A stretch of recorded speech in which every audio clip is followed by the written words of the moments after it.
আসসালামু আলাইকুম। সুপ্রিয় নবম শ্রেণীর শিক্ষার্থীরা, কোডহার্সের নতুন একটি ভিডিওতে তোমাদেরকে স্বাগতম। তোমাদের যাদের নেক্সট দিন গণিত পরীক্ষা আছে, তারা এই প্রশ্নপত্রটি দেখতে পারো। এগুলো সলভ করলে আশা করি অনেকগুলো প্রশ্ন এখান থেকে কমন পাবে।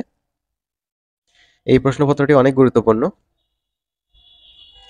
তো শিক্ষার্থীরা, তোমরা আমাদের এই অ্যাপটা যারা এখনো ইনস্টল করো নাই, তারা ইনস্টল করে নেবা। এই অ্যাপের মধ্যে মডেল টেস্ট, সাজেশন, প্রশ্নপত্র সবকিছু দেওয়া আছে। তোমাদের নবম শ্রেণী, দশম শ্রেণী, এসএসসি পরীক্ষা সব ক্ষেত্রেই কাজে লাগবে এই অ্যাপটি। তো শিক্ষার্থীরা, আমি প্রথমে এখানে সংক্ষিপ্ত প্রশ্নগুলো দেখাই। সংক্ষিপ্ত প্রশ্ন এখানে 10টি উত্তর দিতে হবে। এখানে দেখতে পাচ্ছ 15টি আসছে। এই 15টার মধ্যে তোমাকে যেকোনো 10টির উত্তর করতে হবে।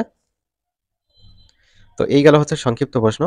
আমি কিন্তু এমসিকিউ গুলোর উত্তর সহ দেখিয়ে দেবো, যাতে তোমাদের উত্তরগুলো খুঁজতে অসুবিধা না হয়। সৃজনশীল এখানে প্রত্যেকটা বিভাগ থেকে একটা করে দিয়ে 5টা করে উত্তর দিয়ে দিতে হবে আর কি। পরিসংখ্যান থেকে 2টা সৃজনশীল দেওয়ার চেষ্টা করবা। 1 নম্বর এখানে দেখো, এটা। তারপর 2 নম্বর, এটা 11 অধ্যায়ের একটা প্রশ্ন। তারপর খ বিভাগ জ্যামিতি, এই যে এটার। তারপর 4 নম্বর, এটা সম্পাদ্য। তারপর গ বিভাগ ত্রিকোণমিতি ও পরিমিতি। ত্রিকোণমিতির এই অঙ্কটা কিন্তু প্রতিবারই আসে, এই যে এটা কোনো না কোনো বোর্ডে আসবেই, মাস্ট। 5 নম্বর সৃজনশীলটা অনেক বেশি গুরুত্বপূর্ণ, সলভ করে যাবা। 6 নম্বরটাও গুরুত্বপূর্ণ। এইটা আচ্ছা, যাই হোক, এইটা তোমরা দেখে নিবা পরিসংখ্যান থেকে। যেটা বলতে চাচ্ছিলাম তোমাদের, পরিসংখ্যান থেকে এখানে 2টা সৃজনশীল আসবে, এই 2টারই উত্তর দিবা। আর অন্যান্য বিভাগ থেকে একটা একটা করে উত্তর দিবা। তাহলে তোমাদের মোট 5টা সৃজনশীল হয়ে যাবে। তো এবার এমসিকিউ দেখো। নিচের কোনটি অপ্রকৃত ভগ্নাংশ? যার উপরে বড় থাকে, নিচে ছোট থাকে, সেটাই অপ্রকৃত। তাহলে কোনটা? এই যে ক নম্বর, অর্থাৎ কে। এই যে দেখতে পাচ্ছ, উত্তর আমি দেখিয়ে দিলাম তোমাদের।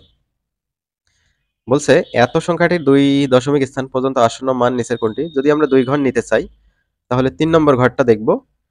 এইটা যদি 4 এর বেশি হয়, তাহলে তার আগে এখানে 1 যোগ করে দেব। অবশ্যই 7 4 এর বেশি। 63-র সাথে 1 যোগ করো, কত হবে? 64। তাহলে 9.64 এল হবে উত্তর, অর্থাৎ খ নম্বরটা। তাহলে 2 এর খ। তারপর 3 নম্বর, এখানে x² মাইনাস 3x ইকুয়াল 0। তো x² মাইনাস 3x ওই পাশে গেলে প্লাস 3x হবে। তাহলে এটার সমাধান সেট কত হবে? এটা 3 এর এল হতে পারে, মেবি। হ্যাঁ, 3 এর এল। তো এগুলো তোমরা সলভ করে নিও। এগুলো কিন্তু খুবই গুরুত্বপূর্ণ এমসিকিউ।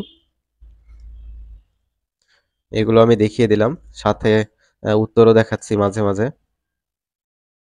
তো এই গেল 14টা এমসিকিউ। তারপর 15 নম্বর দেখো, প্রত্যেক বৃত্তের ব্যাস কেন্দ্রে কত ডিগ্রি কোণ উৎপন্ন করে? তারপর 16, সাইন থিটা ইকুয়াল √3/2 হলে কট থিটার মান কত? দেখো, এগুলোর উত্তর দেয়াই আছে এখানে। তোমরা কিন্তু বুঝে বুঝে অঙ্কগুলো করবা, ডাইরেক্ট কমন পাবে না। ডাইরেক্ট কমন পাওয়ার কোনো সুযোগ নাই।